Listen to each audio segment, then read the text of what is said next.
with the latest news that the Iranian delegation is the head of the parliament, together with the head of the central bank of Iran and the foreign minister of Iran, they're in Qatar. It's about the Iranian frozen assets. What do we know? And Donald Trump had a long post on his Truth Social. I don't know. He was telling us a huge story about how amazing the deal is, and he's making the deal. Some countries are not happy with that. Some countries are part of this. And one of the amazing thing that he mentioned is that Iran is going to be part of the Abraham Accord. What is happening here? The guy is just losing everything. What is your understanding of the current situation between Iran and the United States? We're going to talk about other issues, but when it comes to the deal, when it comes to the negotiations between Iran and the United States, what's going on? Well, Iran is engaged in the negotiations. It's the United States that's negotiating against itself. That's the problem, because you've got this Zionist lobby that's just going crazy. When word of this leaked out on Saturday, and I wrote about it last night, across the board, the reaction, it was extremely negative. So Trump faces an uphill slog there. Then the Israeli cabinet's not at all cooperative. They're not going, oh, great, this is good news. So they're opposed to it. I just think Trump's buying time until Eid is over, and then he's going to attack again. It's insane, but they keep the way the different terms are presented in the press. That 1 minute it appears that Iran's going to have to wait to get sanctions relief, and then on the other hand, the sanctions relief is imminent. The assets are going to be frozen or unfrozen. No, they're going to stay frozen. Eve Smith pointed something out to me that I had neglected to consider, and I think she's exactly right. Trump does not unilaterally have the means to lift all sanctions, because some of those sanctions have been imposed by acts of Congress. So Trump can't just say, oh, well, screw it, I'm not going to follow that. I mean, you're going to have to get Congress to lift those sanctions. So this process is a lot more complicated than it would appear. What is certain is Iran at least knows what it wants, and Iran is going to stick to those fundamental positions. It's going to insist upon sanction relief and the return of the frozen assets. And if to the extent that Doha, I didn't realize Doha might have been involved with it on the sanctions side, freezing assets. The other place you'd have to go would be into Dubai, to the United Arab Emirates. I'm sure that they've got a substantial amount of Iranian assets potentially frozen. I think this is just a lull, unfortunately. I don't see there's not the political momentum in the United States to say, let's stop the war, let's find a solution.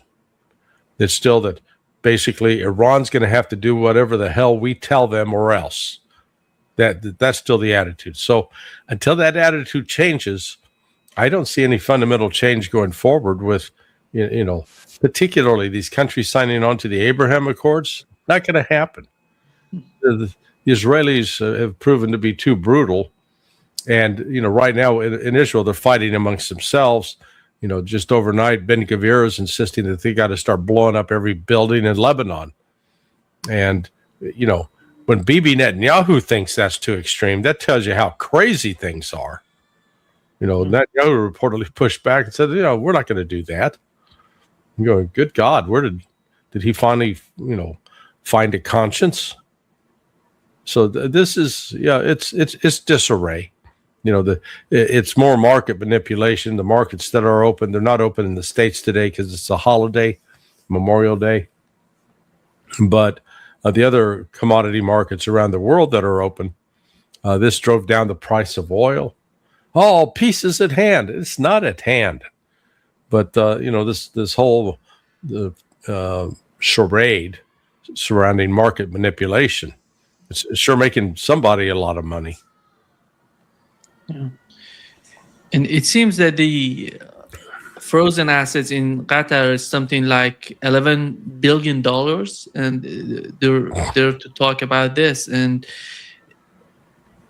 Larry, do you think that it seems that Qatari delegation went, it was the night before last night, they went to Iran to talk with Iran, and it was part of this negotiation on Iranian frozen assets, or it was something beyond that? No, I think it's something beyond that. I think so. Pakistan is working furiously behind the scenes to construct they're the lead for China and for Russia to construct a new security architecture in the Persian Gulf. What I'm told is that both Qatar and Saudi Arabia are just basically sick and tired of the United States. They think being in this relationship with the United States has created more risk for them, more cost. So they just as soon get out from under that. And so those discussions underway in terms of who's going to do what, how will the security of these various countries be guaranteed, and it gets into economic security as well. So there's a lot that's going on. The good news is they're talking. The fact that this senior Iranian delegation went to Qatar to talk to the leaders there, because Qatar, of all the countries in the Persian Gulf, I think Qatar has suffered the most physical damage to its economic infrastructure, far much more than Saudi Arabia, because some of the aluminum plant and the facilities for liquid natural gas, those have been severely damaged, and it's not a matter of months of repairs; it's potentially years of repairs ahead of them just to get back online. So they're suffering a cash loss right now. Ignore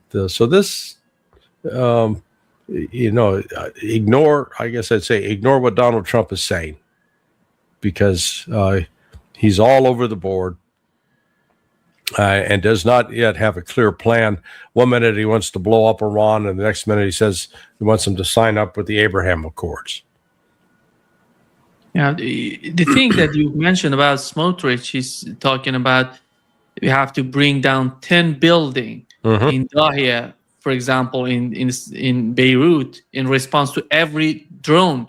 Here is the question: what are these drones doing to Israel that they're so desperate when it comes to these drones? And 10 buildings, in response to one drone, what is that? Well, the drones, Hezbollah, are both destroying tanks, armored vehicles, and killing soldiers in large numbers. Israel's suffering more casualties in this war with Hezbollah than it did in 2006. I think substantially more. And in terms of loss of vehicles and such, I think it exceeds what they lost in the fighting in Gaza.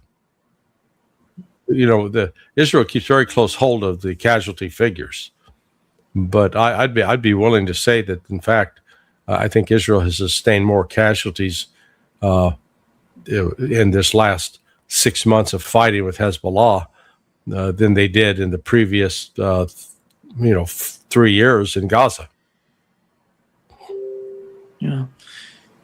Here is what the spokesperson of Iranian Foreign Ministry said, that there are no tolls and will be no tolls in the Strait of Hormuz, but ships have to pay an environmental protection fee in a joint system.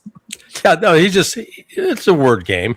You also call it tolls. They say, no, it's not tolls. It's just a usage fee.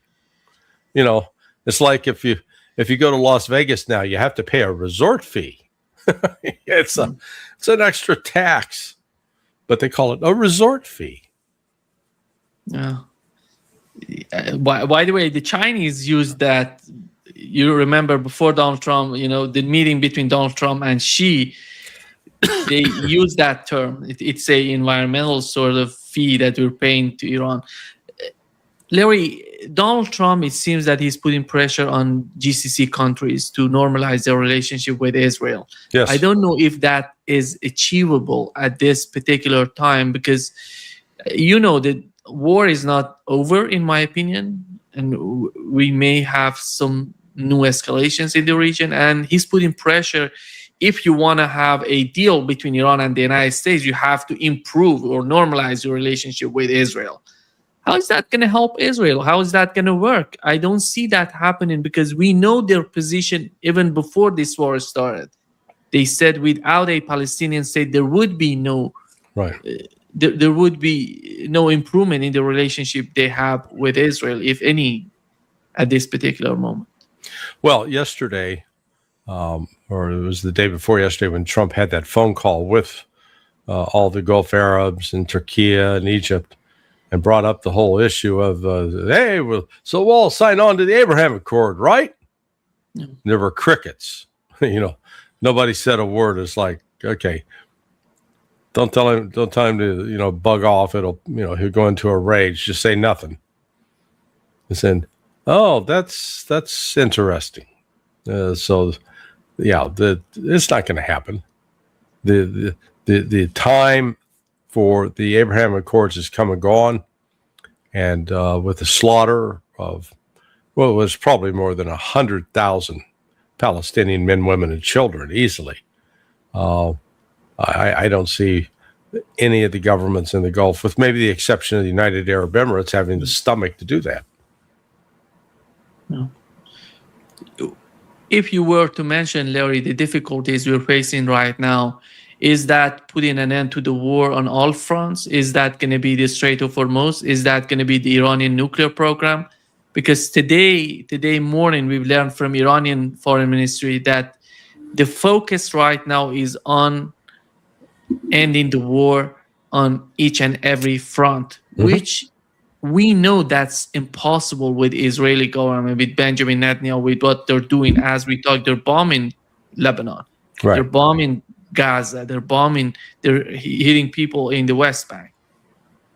Yeah, no, look, that I think has been one of the, let's call it, inflexible Iranian demands. It's not just a matter of, okay, we're going to stop attacking us. You're going to stop attacking Lebanon. You're going to stop attacking the Palestinian people. And the United States is in a position to stop that. We pull the plug completely on Israel. But politically, that's not going to happen. Trump's not going to do that. So that means the war against the Palestinians and the Lebanese, that is going to continue. Israel may scale it back a little bit, but remember Trump's boast that he controls Netanyahu, and he tells him to stop bombing in Lebanon. By God, they'll stop bombing in Lebanon. And what's Israel been doing ever since? They've been bombing every day in Lebanon. So, unless Trump actually gets serious and orders the Department of War, Department of State, cut the aid, pull it back, withdraw forces, withdraw advisors, then that might get Israel's attention, and the United States could force an agreement. If the fighting stopped and the Israelis started to, basically were willing to recognize a Palestinian state, yeah, then I think an Abraham Accord is possible, but that's not going to happen. Israel is the Zionists who are talking about, they're still talking about, they'd like to provoke a new round of fighting with Iran and then take advantage of that to blow up the Al-Aqsa Mosque and blame it on Iran, hoping that would provoke a war between Iran and the rest of the Arab Muslim world. And then free the way so that Israel can go build the third temple. I mean, this entire thing is just so ridiculous. I don't know if how familiar you are with the Torah, the Old Testament, as Christians call it, but the when the children of Israel escaped Egypt, they were warned: don't make any graven images. Don't make something physical that you worship physically. That was the command. And then when Moses goes up to get the 10 Commandments and comes down, they had made a golden calf and they were worshiping the golden calf, and he broke what had been sort of version 1 of the commandments and went up to get version 2. My point in all of this is that when you get into the book of Deuteronomy, it's about, okay, you're going to build this temple, and it's going to have this kind of silk and all this gold, and you're going to have this on gilded. And I mean, it's detailed about building a graven image. So that's why I said, I would tell the Jews and the Christians, your God is pretty damn confused. Because on the one hand, he claims, don't make any graven images. And then he spends an entire chapter like an architectural digest. Hey, build this and garnish this and carry this Ark of the Covenant around. And so it's like all graven image. So it's just, and what's so sad about this is people still believe this crap. And based upon that, are willing to kill other human beings in pursuit of this graven image, which their God supposedly told them never to build. So, sorry, it's just stuff like that drives me crazy, because you'll get sane, rational people, educated people say, the temple, we're going to bring among the religious Jews. They'll be like, we built, get the temple, man, the Messiah comes. And the Christians say, you already killed him once. You want him to come back? So that's where we get in all this eschatological belief, and the Muslims have theirs. I wish, my own feeling with respect to religion is, if you believe that God is the creator of all life, then respect that everybody that's around you is also part of God's creation. Treat them as such. Okay? Stop killing each other, starving each other, persecuting each other. That's enough. Sorry. That's your religious lesson for today.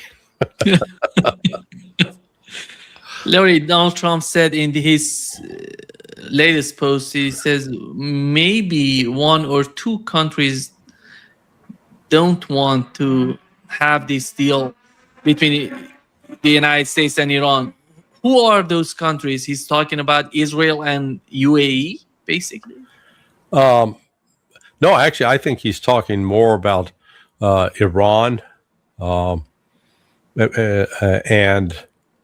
I'm not sure who else would take your pick. Qatar, Saudis. I think the Saudis are still willing to cut a deal with Israel. They've never been a principled lot in terms of watching them over the years.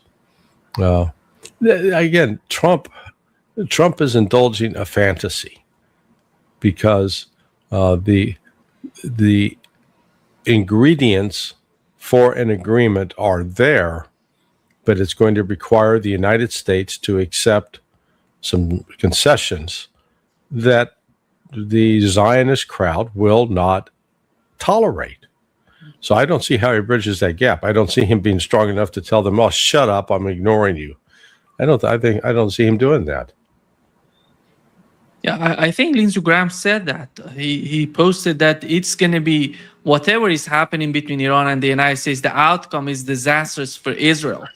But there is no way to change the reality for Israel. Right. How can Donald Trump change it? There is no way. What is that? So what would be the solution in the mind of these people like Lindsey Graham? Well, look, and that's the other element to this. People think this is just Bibi. The problem is Bibi Netanyahu. If we just get rid of Bibi, boy, everything will be great. You get rid of Bibi, you still got the Zionist problem. And at the extremists that are represented by the likes of Ben Gvir and Bezalel Smotrich, they unfortunately are a very strong minority. But when you tie them together with other elements of Likud, the conservatives, they still are the majority voice in Israel. So it's not that you're moving away from extremism. You've got the extremism is dominant. So, like I said, Bibi goes away, the policies aren't going to change dramatically. The problem Israel has right now is its own limitations on its military power. This, despite its claim that we're the strongest, the best in the region. I think the total manpower, if they called up all the reservists, it'd be 400,000. I think right now they're getting by with keeping 90,000 active, and that's stretching them. And in tandem with that, we're seeing a rise in suicide. So you've got not just traumatic brain injury, but this murdering of civilians and children is taking a toll. There are still many Israeli soldiers that do have a conscience, that do have a good sense of right and wrong, and then they're haunted with these images of what they're doing to these people. Now there are some within the Israeli ranks that are completely inhuman. They don't care. They'll rape and murder because they enjoy it. It is I just saw that there was like a U.S. citizen who'd gone over to fight, and he just came back and he committed suicide as soon as he got back stateside.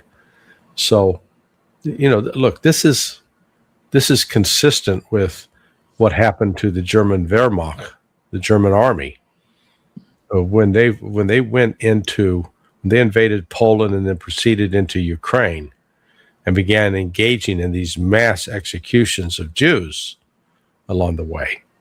One of the pressures that led to the development of, if you will, gas chambers, other ways to do mass extermination, was because these soldiers were having mental breakdowns. The regular army was being affected by it. You had to really have this army of fanatics that would engage in this kind of conduct. And so you're seeing the same kind of phenomena now among the Israeli Defense Force. So this is, and trying to fight a war in Gaza, a war in the West Bank. They haven't called it a war, but that's what it is. And then a war in southern Lebanon, and where Hezbollah's capabilities have been dramatically enhanced, and the use of these first FPV drones are causing significant damage. Let's assume Donald Trump decides to leave, the Middle East. Where is Israel today compared to what it was before? And if they continue with this attitude of attacking Lebanon, of attacking Syria, attacking Gaza, how long can they sustain these sort of attacks? No, they can't do it without, the U.S. has to be there fully supporting them. Without U.S. support, Israel can sustain this. It's that simple. Their economy is already declining. Remember, and this is 3 years without regular tourist income. It used to be, Israel was a big tourist destination for a lot of Christians. That's dried up. That is just a shadow of what it used to be.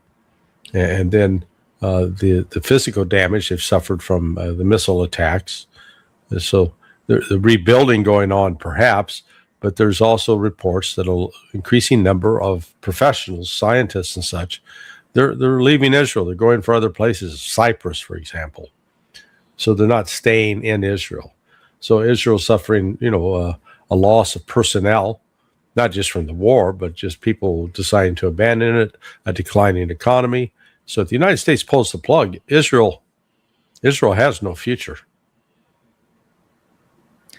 Larry, the logic that usually the casualties or the suffering in the aftermath of the wars for the soldiers, for the troops, are more than what it was during the war. How is that gonna? I would say, considering what has happened so far with Israel, is that gonna have a some sort of? Is that gonna bring some sort of huge? I don't know, huge influence on Israeli army? I'm not talking about the society. How is that going to be how the army is going to be influenced by the war in terms of the, because we know we had the reports about the Israeli army is collapsing and they have the Right. problem with manpower, but how is that going to influence the body of the army in Israel? Well, despite all the Western propaganda, the Israeli army is not a professional army. It's a reserve army, and it is poorly led, poorly disciplined, and is not, in my view, not really worthy of being called a professional military because they engage in such heinous criminal acts that are. It's not isolated instances. It is widespread, and even getting down to the rape and debasement of your prisoners. So the creation of the Geneva Convention was a creation. There we go, got it out. In the aftermath of World War II, to try to correct and prevent the horrors that took place in World War II, the mass extermination of populations, the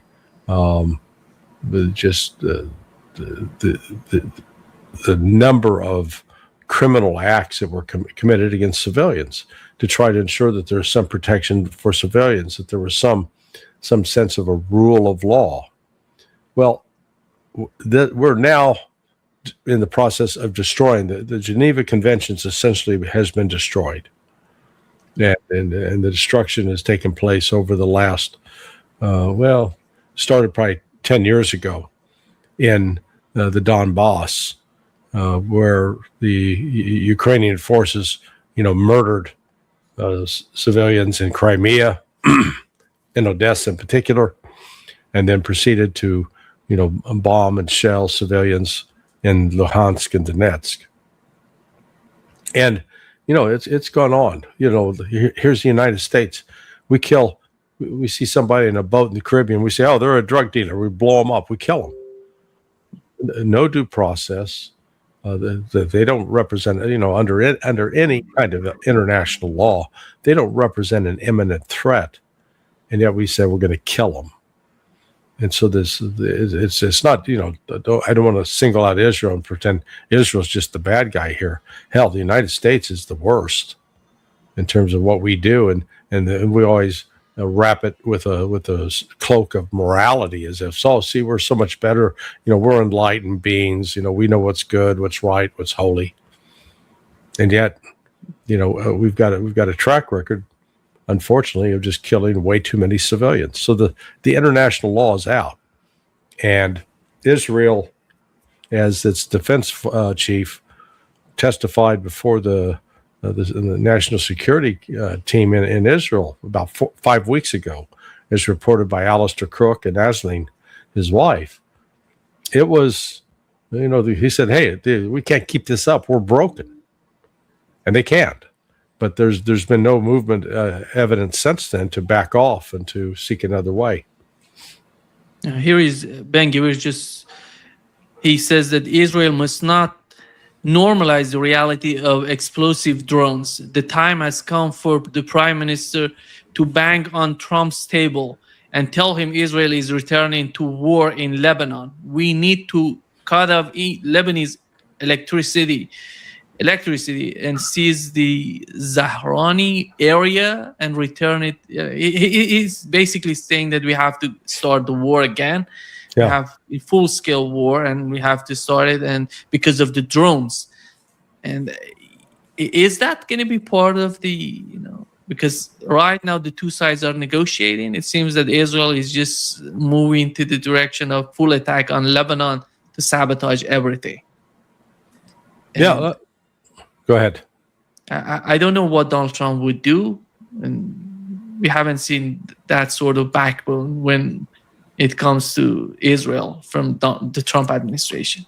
Well, it's all predicated on dehumanizing Hezbollah, dehumanizing the Lebanese people, dehumanizing the Palestinians. As long as they're no longer really human beings, these are terrorists. Then you're entitled to do whatever you want to them, and that's why I wrote a couple of days ago, because I watched that debate that took place last Wednesday between John Mearsheimer, Stephen Walt on one hand, and our own version of Ben Gvir, Mike Pompeo. Pompeo used to be fat like Ben Gvir, but now so he's thinned up. Mm. But he's still a vicious bigot in my view, and along with Victoria Nuland, and throughout that he kept talking about the thousands of Israelis that have been killed by Hezbollah.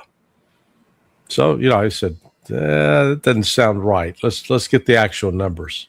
The actual numbers are fewer than since 1982, in terms of quote Hezbollah attacks.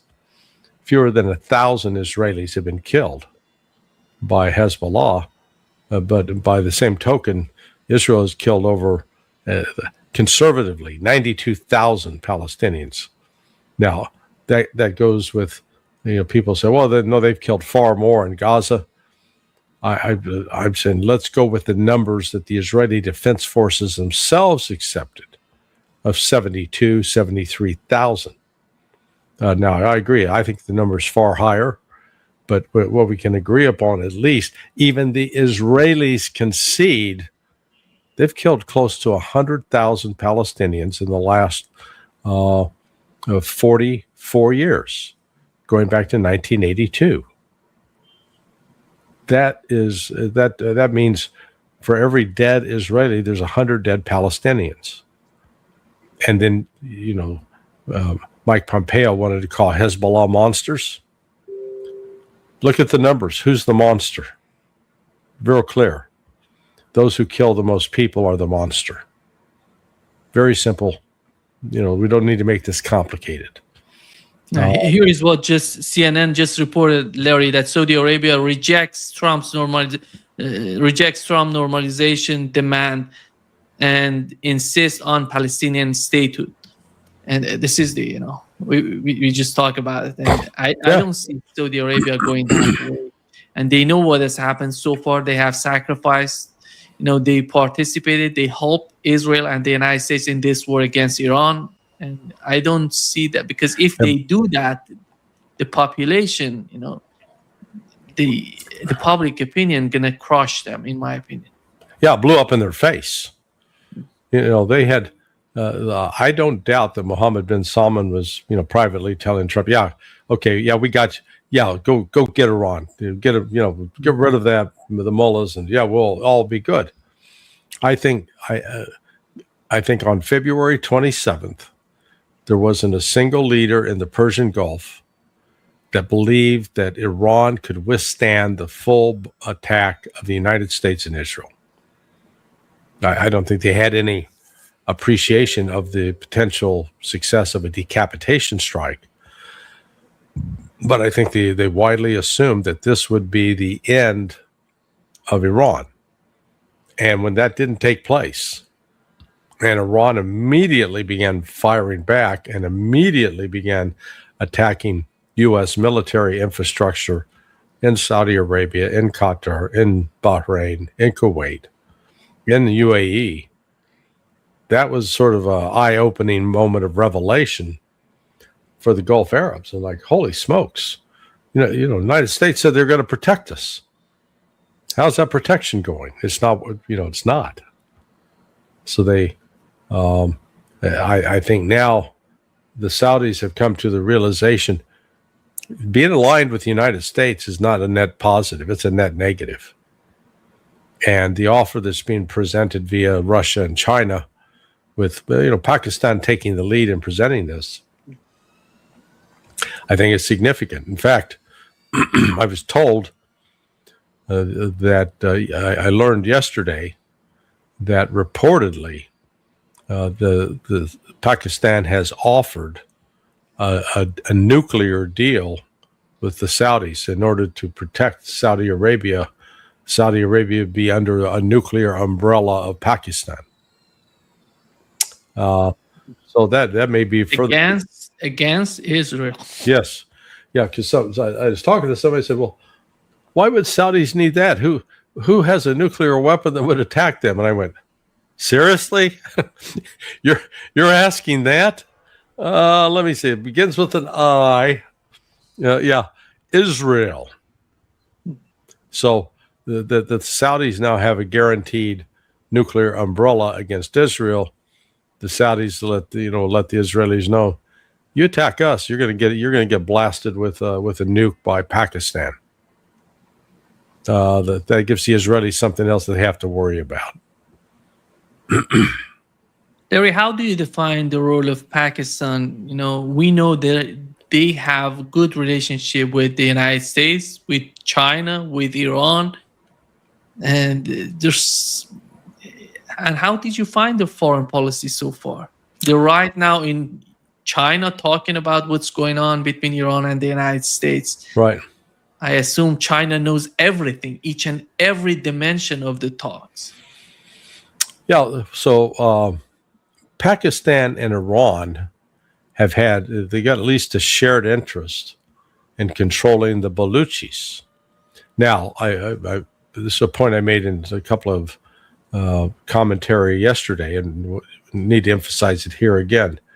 2 days ago, you had a terrorist attack inside Pakistan on a passenger train, killed at least 24. Initially, I heard it was 100, but at least 24, and injured many more. And that was by the Baluchistan Liberation Army, BLA. Which country in the world has had a covert intelligence relationship with Baluchi independence groups that goes back, say, 46, 47 years? That would be Israel. And one of the Israeli plots got exposed a few years back, where two Mossad assets, intelligence officers, they went into Baluchistan claiming to be American CIA and walking around with money and say, and they recruited all these people to carry out terrorist attacks in Iran. And they were using you, and so these Baluchis thought that they were working for the Americans, and it was so when that got exposed, it became actually a pretty big deal. There was a lot of pushback. Do you think that this terrorist attack that took place 36 hours ago in Pakistan was just a coincidence? I mean, here's Pakistan now playing a leading role in negotiating a new security architecture for the region, and that this Baluchi group just happens to carry out a terrorist attack inside Pakistan to kill Pakistanis. I don't believe that. I believe that this group was working in tandem with Israeli intelligence. And that's why they carried this out as a warning to Pakistan. Keep this up, there's going to be more of the same. Now, there's no denying that the current head of the Pakistani military, that they were basically helped put in office, the ousting Imran Khan was with the help of the United States. So in that sense, Pakistan has had an alliance with the United States, but Pakistan's alliance with China is stronger. It does have a history of cooperating with the United States on intelligence issues, like U-2 flights going back over 70 years. But in terms of being aligned, getting weapons, getting intelligence that was used against India, that comes from China. So China's influence in Pakistan is significant, and because Pakistan does have, lines of communication open with Iran, they're in a natural position that they can talk to. They're Sunni, but they do share a common security interest with Iran. In fact, the story was about a couple of years back. There were attacks on the Baluchi positions both in Iran and in Pakistan, and apparently the Iranians allowed the Pakis to come into Iran to attack the Baluchi positions, and the Pakistanis allowed the Iranians to go into Pakistan to attack the Baluchi positions. So they're actually coordinating, on a cross-border security effort that hasn't, eliminated Baluchistan's desire for their own independence. But those, at least in that, Pakistan and Iran are cooperating. My understanding is Pakistan has convinced Qatar, Saudi Arabia to basically separate themselves from the United States. So this statement today by Saudi Arabia is so emphatic about, no, we're not normalizing with Israel. Not going to happen until the Palestinian people have a state and their rights are protected. I think for the strategy of GCC countries, there are two important impacts. One of them was the Israeli attack on Doha. You remember, they went with 15 fighter jets going over Saudi Arabia and hitting some targets in Doha and getting back without having any sort of difficulties. And then the war in the Middle East between the United States and Iran with with what has happened with American bases. These are two important factors in the mind of those people, the leadership in GCC countries. And they have to find some sort of solution. And, I don't know, Pakistan going to be part of that? Maybe in the future, there would be some sort of understanding between Iran and GCC countries, because they see Israel as a threat, as a serious threat to these countries. It's not about Iran. And I don't know if Iran wants to have any sort of conflict with these countries, because they have been used during the war to attack Iran, to kill. And many people, Larry, to be honest, looking at the situation right now in Iran, the people, ordinary people, they don't want to forgive these countries for what they've done in this war against Iran. This is the reality of the Iranian society, putting aside the Iranian government. Yeah, no, look, this...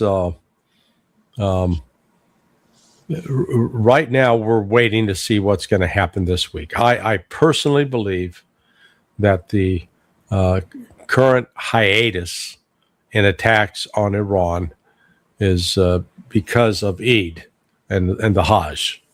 Because the Saudis, I think even the crazies in the Trump administration recognize that if they carried out attacks now against Iran and use Saudi airspace and Saudi assets, that Iran would retaliate in a way that would be devastating for Saudi Arabia.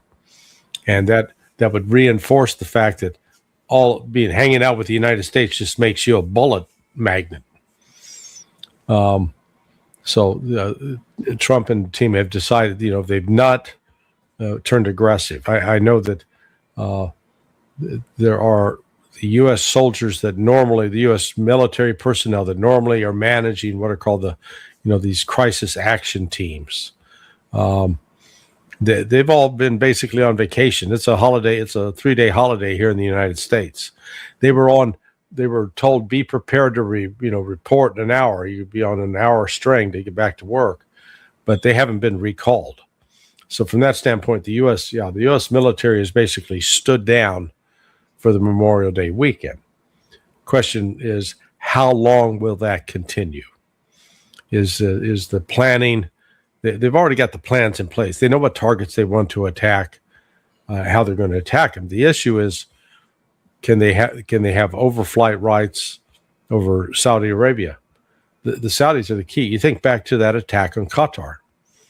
The Israelis couldn't have done that without Saudi knowledge and cooperation. Or let me put it this way. If they overflew Saudi Arabian territory without seeking overflight permission, then that would have been a further insult to the Saudis and a clear violation of their sovereignty. Because there's no way you can attack into Doha without flying over Saudi Arabia from Israel. And I think that distance is like 800 miles, which means you're going to have a KC-135 up in the air refueling these aircraft. They don't make it to Doha on their own and then fly back. No, they got to be refueled at least twice. So that's what I said. This is we didn't get a lot of details about Saudi knowledge or complicity with that attack in Doha, but now clearly they don't want any part of this going forward. And that, I learned last week that U.S. air refueling activity has been shifted largely into Iraqi territory, because Iraq didn't have an air defense, so we can do basically what we want there. But, we saw even during the first 3 weeks, there are units on the, Iranian-supported units on the ground in Iraq that have surface-to-air missiles that can fire and bring down a KC-135.